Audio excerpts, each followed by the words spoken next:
Good day, this is Brer PhD, and my PhD stands for Post-Hole Digger, for I continue to dig on the proper foundation for the prodigal son and daughter. Subjective and objective truth with Pagan Christianity. First question that pops up for this week, or today actually, is: should Trump pardon himself as he leaves office? The fact that President Trump considers this, while he does not want to concede, tells us a lot about the characteristics of a man so complicated that he doesn't understand which door to turn himself. Let's check out and see what we can come up with. Now, my question to you is, should he or shouldn't he? Good day, this is Brer PhD, and my PhD stands for Post-Hole Digger. That means that I continue to work on the proper foundation for the prodigal son and daughter. Now, Post-Hole Digger we understand, but what we need to dig on today is on the question: should President Trump pardon himself as he leaves office? While he does not want to concede this question, and my answer is clear. But before we get to that answer, I like to continue and deal with a couple of issues. See, when I'm watching a flood or what happened, a tsunami, in flooding, it is natural for one to seek higher ground to protect oneself. So are we deemed sophisticated if we enjoy thinking and talking about scripture, something which does not show a clear picture or is just a person's outlook or expression of opinion? So, are the original New Covenant teachings the embodiment of extremism? However, the term extremism only applies to the self-imposed poverty in which we dwell or walk the path that the men and women of wisdom have called the way. The essence of living is not constrained or to keep one within, to bring God awareness into every experience of life, creating the foundational mindset that enables one's vital energies channeled back into oneself inner source rather than out into the world. From a biblical perspective, what one subjective to the law of God accomplishes is to start the process where man's innate spiritual nature becomes evident in people's lives. If the pagan is to become the Jew, and the Jew is to be transformed into Israel, there are no other means to bring this about. For instance, a very simple example.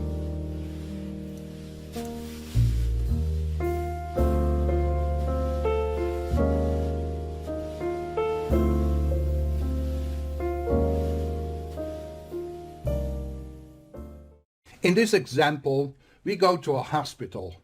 And I don't know if you've ever been to an hospital, and particularly during this pandemic, you don't like to talk about this.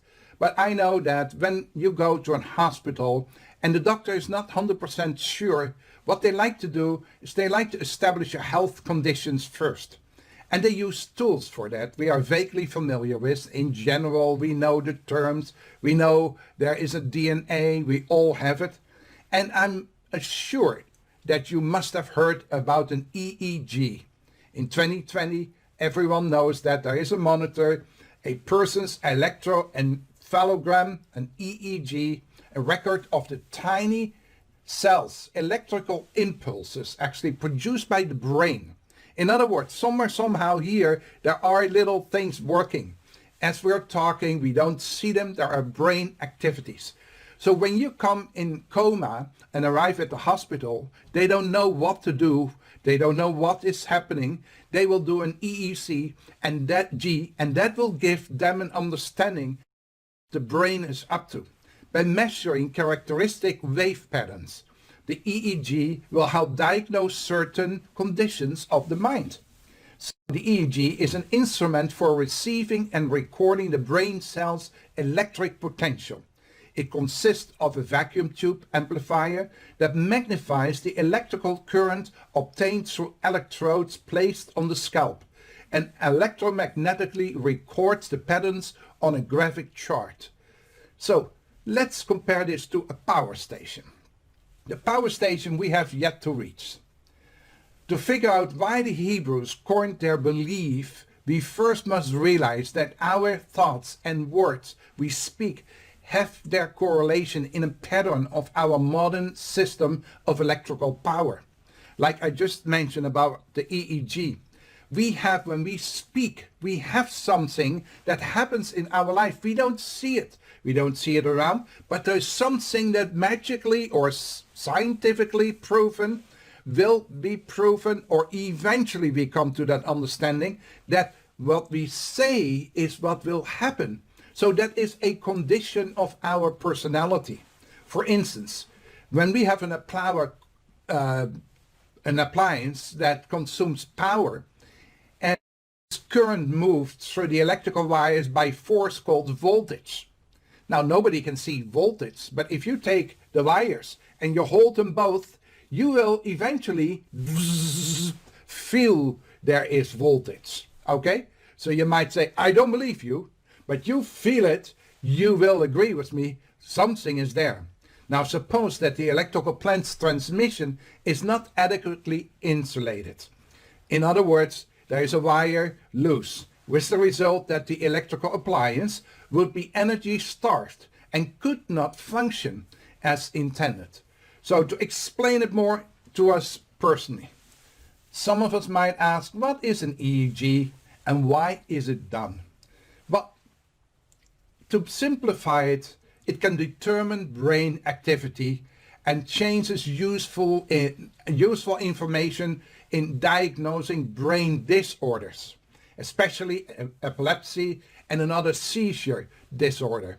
An EEG might also help diagnose and treat different conditions. For instance, brain tumor, brain damage from a head injury. For instance, when you're playing and you're out there playing soccer and you think you're invincible, you hit a ball, you fall down on the ground, and all of a sudden everything stops. Nobody knows what's happening. You're young, and it has happened lately several times. People don't know. They panic. They go to the hospital, and EEG is right away activated, and there it shows. They can see brain dysfunction, and it can have a variety of causes. Inflammation of the brain, it can be a stroke, it can be a sleep disorder. So an EEG might also confirm brain death in someone in a persistent coma.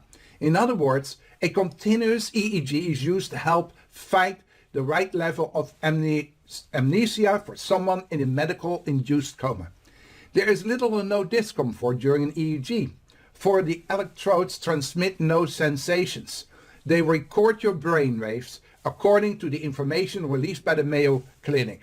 So this is information I pulled off the site from the Mayo Clinic because I wanted to make sure. So when we understand the EEG checks, we now want to determine our spiritual depth.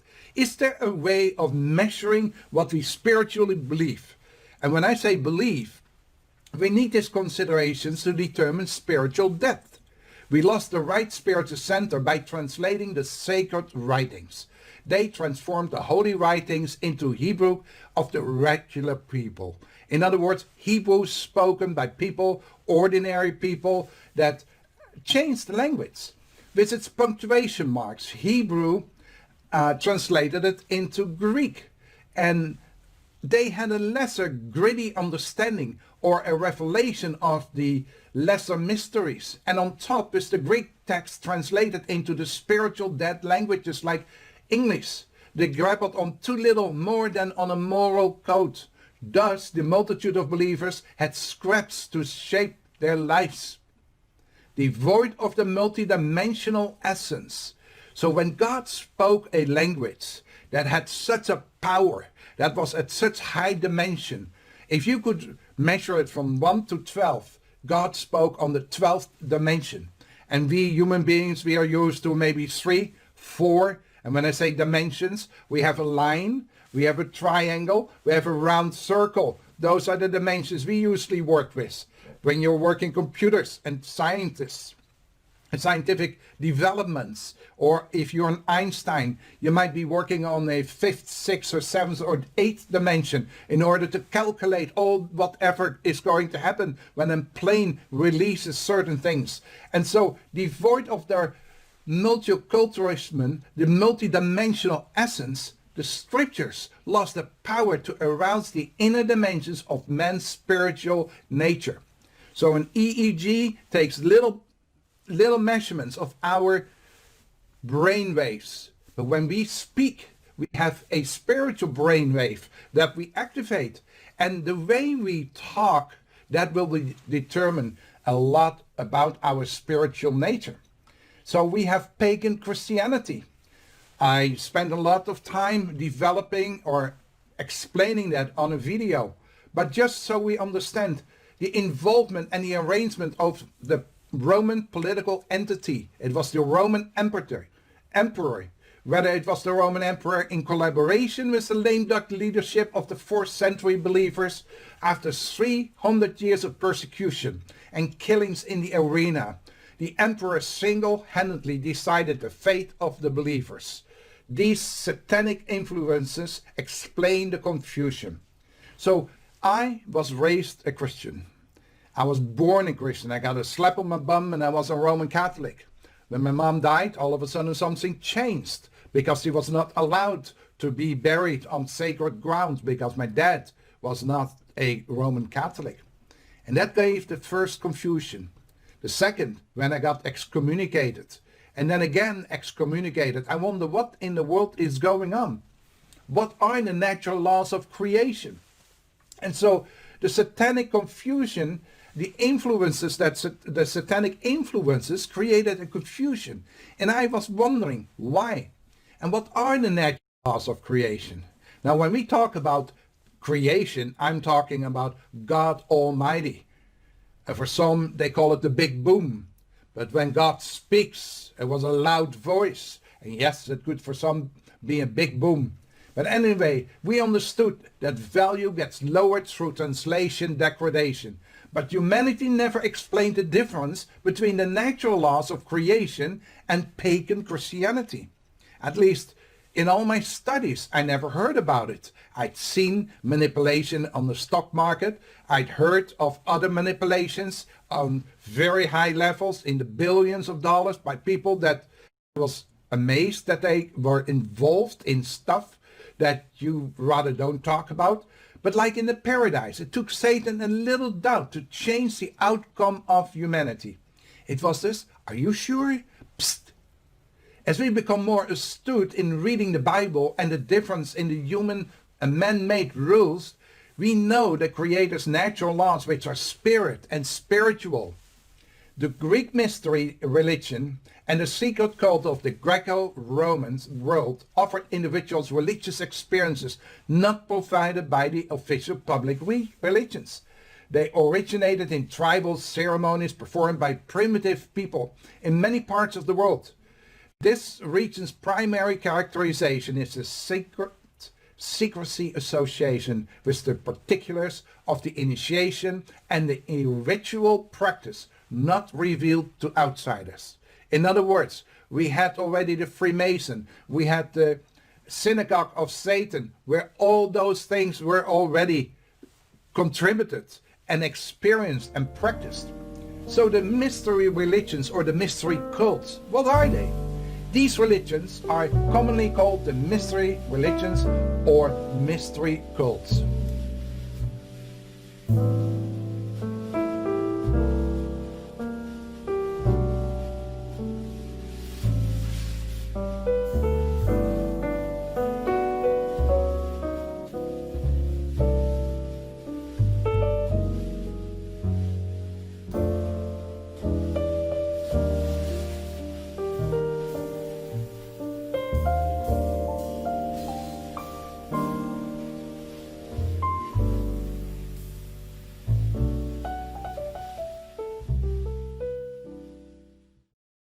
Are those religions? Well, some of them actually, you can bring them under three main cults. The ancient Greek and pre-Greek origin. They are Eleusinian Mysteries, Dionysian Mysteries, and the Orphic Mysteries. Each cult represents a different type of religious experience. None of the three are alike, and they discussed civic religion, but still based on many of the same deities and myth. As humanity got stuck on the Greek mystery religions, God created paradise to be everlasting. But everything Satan touched changed temporarily. God created for eternity, meaning forever. Yet Satan sold people on the short term, immediate gratification through fasting in lifetime. Let me repeat this for a moment. So Satan sold people on the short term, immediate gratification, though fast in time. And in time span exciting for the moment. If we look around today, it is exponentially increased significantly. Everything has to be quick, fast, faster and fast. The natural laws of creation of the Almighty God. What the biblical scholars saw in the case of quorum did not surprise informed people. Biblical scholars said that the late A. Powell Davies were not disturbed by what they found in the Dead Sea Scrolls, because they had known all along that the origin of Christianity was not what was commonly supposed to have been. This is quoted by Miller Burroughs in the More Light on the Dead Sea Scrolls. They knew all along that Jesus was part of a movement whose quest was to be God's kingdom of priests and a holy nation. Doesn't that sound awesome, folks? We can even find it in Exodus 19 verse 6. Did not Jesus himself tell us, ye worship you know not what? We know what we worship, for salvation is of the Jews. In John 4 verse 22. So what are the obstacles that confront the purpose of creation? The obstacles confronting us is that until we embrace a more precise understanding of the true nature of Yeshua, as most people know him, Jesus, about ourselves and the purpose of creation, we will remain spiritually stagnant. In other words, we were standing still and the gates to the kingdom will continue obscured from our perception. So who was Jesus in the eyes of those who lived with him? Who was Yeshua? The one who spoke to them and who he taught. Their perception of Jesus was captured by Gibbon, who wrote about the Hebrew followers of Yeshua. They referred Yeshua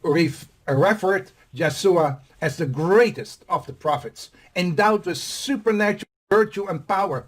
They ascribed to this person and to his future reign all the predictions of the Hebrew oracles, which relate to the spiritual and everlasting kingdom of the promised Messiah.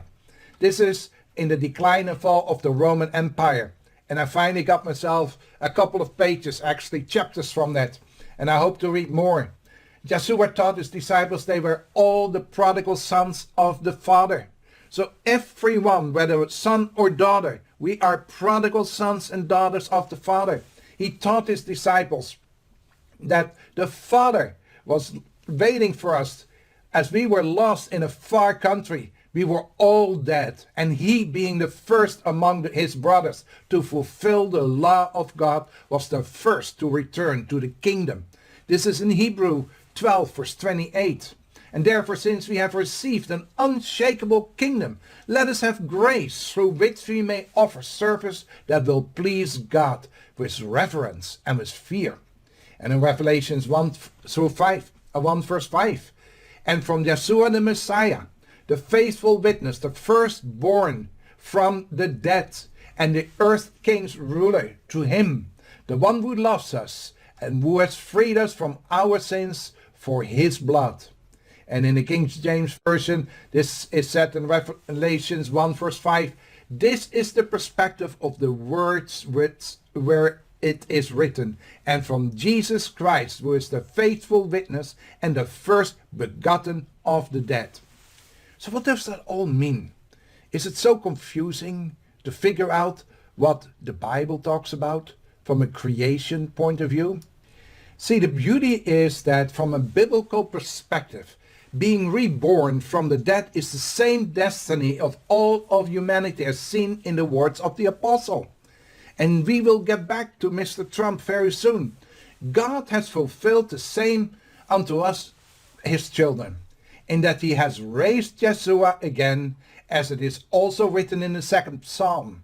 Thou art my son, this day I have begotten thee. This is in Acts 13 verse 33.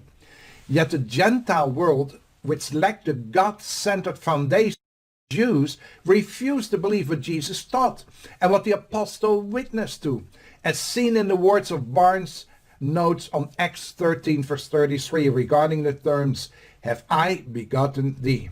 This evidently cannot be understood in a literal sense.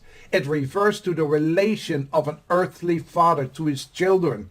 But in no sense can it be applied to the relation of God the Father to the Son. It must therefore be figuratively. Folks, coming back to Mr. Trump in the White House, should Trump pardon himself as he leaves office? Or can he be forgiven? Well, depending where you come from. I am in Europe. I am not an American. But I'm very keenly aware that decisions made in the United States reflect here in Europe. I have kids living in Canada, very close by. I used to work in New York. I hopped on a plane and a couple of hours later I was working downtown New York. And so, yes, we have a close affinity. Should Trump pardon himself? Well, my experience is that if you start speaking about a pardon, and I'm talking as a layman, I have spent lots of time, over 12 years, actually in total of 18 years, in criminal law and before insurance law, which is different. And when you try to establish something, it has to be before a judge or judge and jury. It has to be a crime. It has to be established that it is a crime. And to one is sentenced for a crime. So why is Trump so concerned of being pardoned? That must mean that he has a guilty conscience. As much as Trump has been spreading all kinds of fabrications and conflicting information, I don't want to call it lies, because some people get very upset about that, but what he has been saying reflects what he is. So let's forget all that, what he has said. He will not concede that Mr. Biden elect will become the president. So if that is the case, why is he pardoning himself in his own mind? Is it correct that he gave away the planes or quit renewing planes that are very important to the American security, including the European security against the Cold War conditions we used to have? And so why is Mr. Trump so concerned? Did he do something that really broke all the norms while he wanted to burn America because he was not re-elected? Or are there other things coming on to the surface that we don't know about? See, when we talk about God and his level of forgiveness, and when we're talking about the laws of this world, of society, that actually started about 400 years ago, for the United States at least, then we're looking at a whole different situation. God forgives, but you still have to give accounts. And if we want to give Mr. Trump a pardon, he has to give first account over what he did. And he refuses to give account of what he has done. So if he refuses to give account, he should not be pardoned. Because Mr. Trump's criminal elect is familiar with the term guilty as charged. He has never acknowledged that anything was wrong in public. He couldn't care less. So then we have to compare it. So Article 2, Section 2, Clause 1st of the first U.S. Constitution. A federal pardon in the United States is the precedent of the United States action that sets aside the punishment for a federal crime. So what are the prospective crimes that Mr. Trump could have done? Well, we have a few things there that we can compare it with. Currently, all I know, I have the numbers from World War II. In 1941, 1945, during that war, so 4 years, during that war, 405,399 Americans died. My family got set free. So we have always honored and respected those that sacrificed their lives to come and to set Holland free. So those people have 460 people that die per day. Now on Thanksgiving's Day, which is today, over 2,300 people died every day from the indecisions of Trump and his compatriots. As Trump debates to pardon himself as the biggest scoundrel of American history on November 26, 2020, why would we let him abuse the office again? Like so many of us have been an example for others to behave in a pattern expected from a man in power. Here is the President of the United States of the Americas, and he should ride the wave. His buddies who benefited from his decisions should be likewise incriminated with Trump. Let us call them the enablers. Now, enablers are also those that are Christian enablers. People that have been promoting and prophesying that this man and blah, blah, blah, blah. It is sad, Pat Robertson. It is very sad, Kenneth Copeland. It is so sad. John Hakey, Paula White, Sid Roth, and many, many, many others. But you ought to be held responsible. Because if we do pardon Trump before he leaves office, how can you hold somebody accountable? I was held accountable for decisions made in my company. And I tell you, for 18 years. Why? Because somebody was disgruntled with the decision I'd made. I turned down somebody that wanted half of my company because we stood to make billions of dollars. And when I turned them down, it happens to be the head of the Freemasons. You know the power of Freemasons because maybe you belong to them. But even if you do belong to them, I would urge you, do not pardon Trump before he leaves office to hold him accountable and those that are enabling him. If Trump's lame duck period and the administration is crying their way through an illegitimate occupation of the White House with glaring and frequent violations of the Hatch Act and the Emulation Clause committed daily, folks, Trump's deadly mishandling of the virus epidemic alone should be considered a crime against humanity. Over 256,000 people died. More people died during this corona pandemic. I don't understand it. But obstruction, the traditional peaceful transaction of power, is yet another treasonous act. Being the worst and the most outrageous president does not by itself throw you in jail, but at least not in the United States before Trump. Though being a criminal president, you should. Why do you not put political enemies in jail for their political acts? Because you have a freedom to act reasonable within reason. But since Trump most likely will face prosecution, it will not be because of his political beliefs. It will be because he is once again a regular citizen and doing the utmost to upset each one he did not while he was in office. As a person, as an individual citizen, he most likely will step on toes that are far more hurting, and that will put him in jail.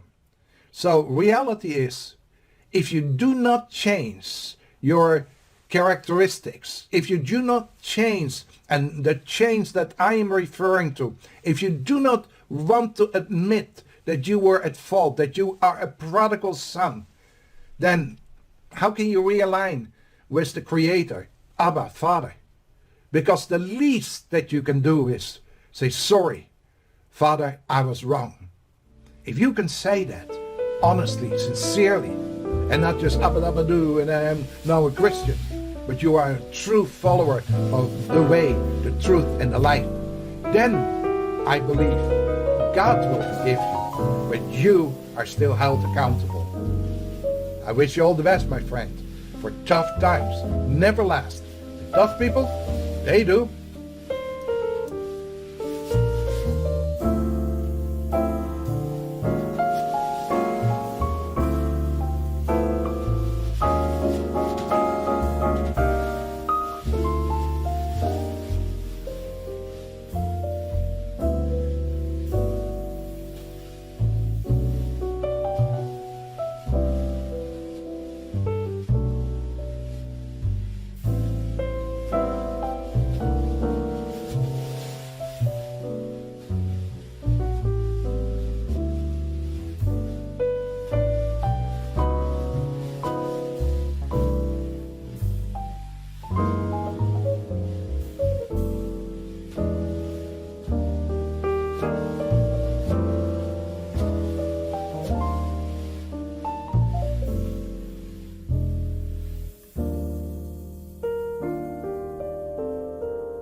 not gonna make it. I don't feel the same as you. Why should I fake it? I don't love you like I used to. Oh, it's a tragic story, but it happens all the time.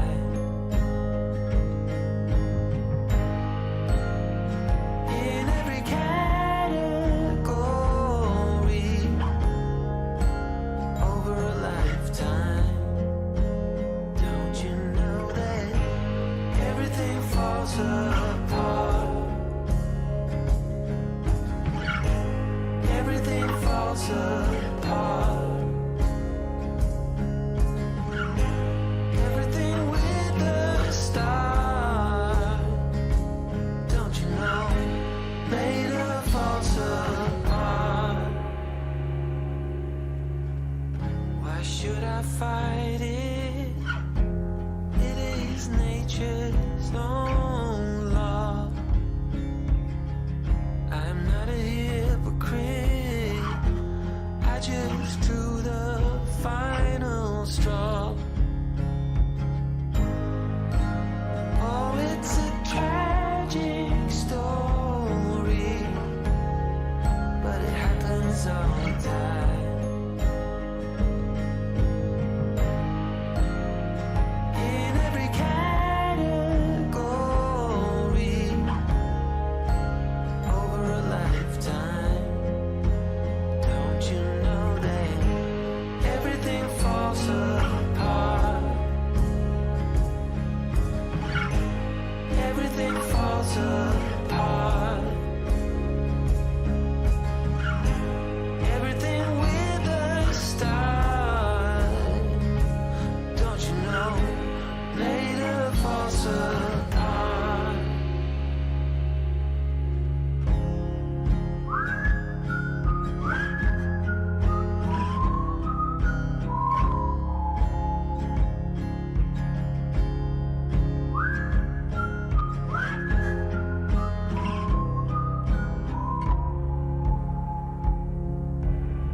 If we lived forever, we wouldn't be always.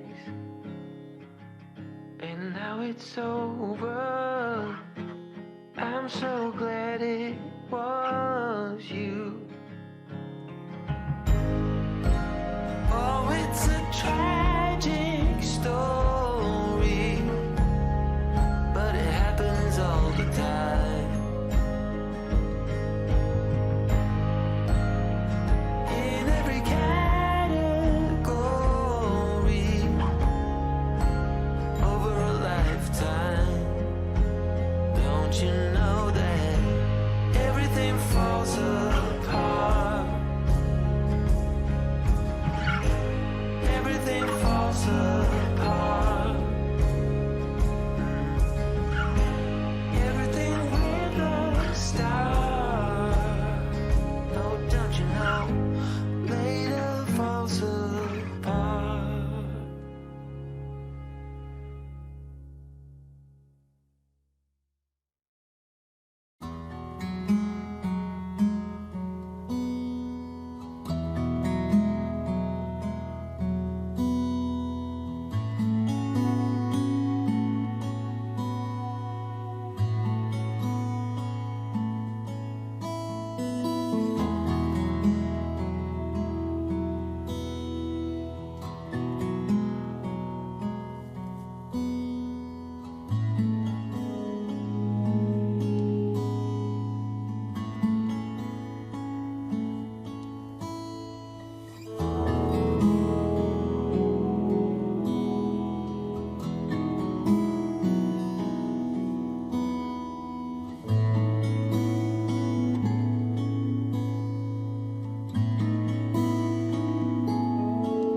knocking at your door.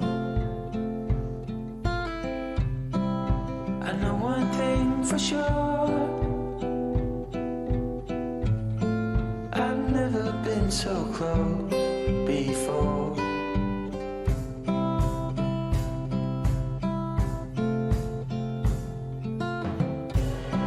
It's one way or the other,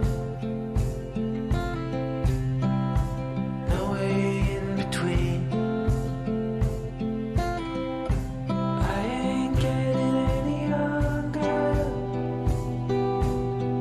and you will stay forever a dream.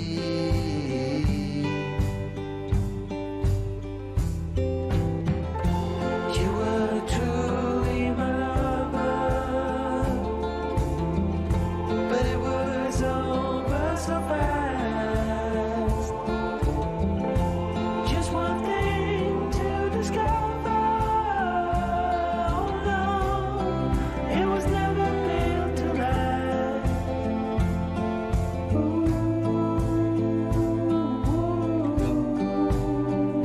Well, you just fall in and out of love. Well, you just fall in and out of love. Well, you just fall in and out of love. Oh, you just fall.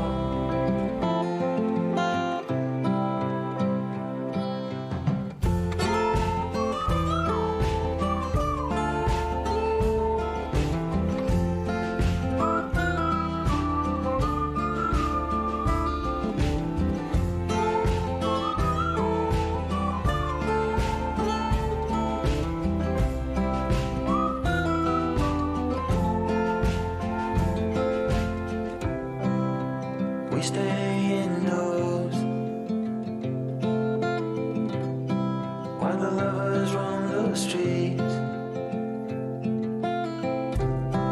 And I know it ain't your fault, you just follow the heartbeats.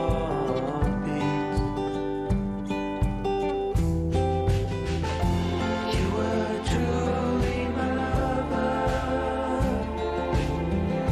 but it was over so fast. Just one thing to discover. Oh no, it was never built to last.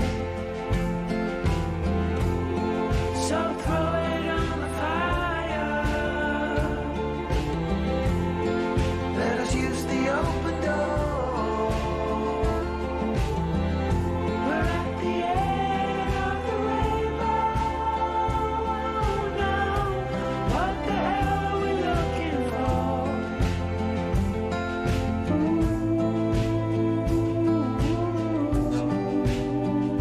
Well, you just fall in and out of love. Well, you just fall in and out of love.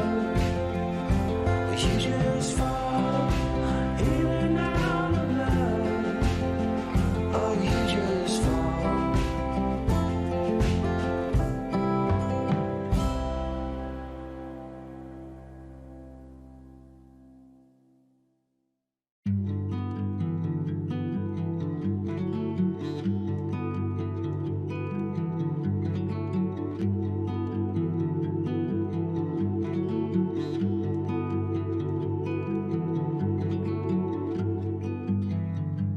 It was always on fire, our house, our dreams.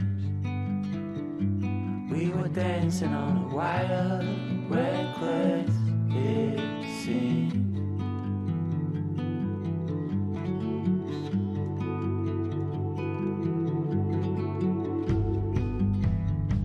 We found holes in these walls, we like what we saw.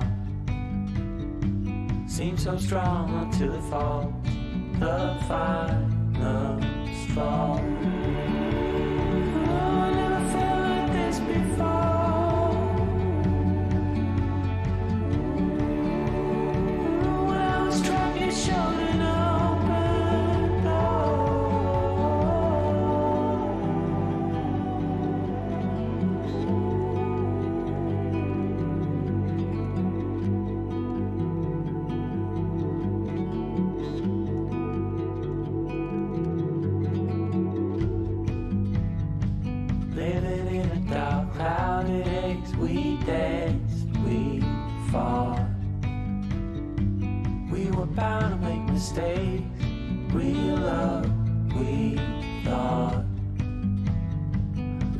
was always on fire. Our house, our dream. We were dancing on wires.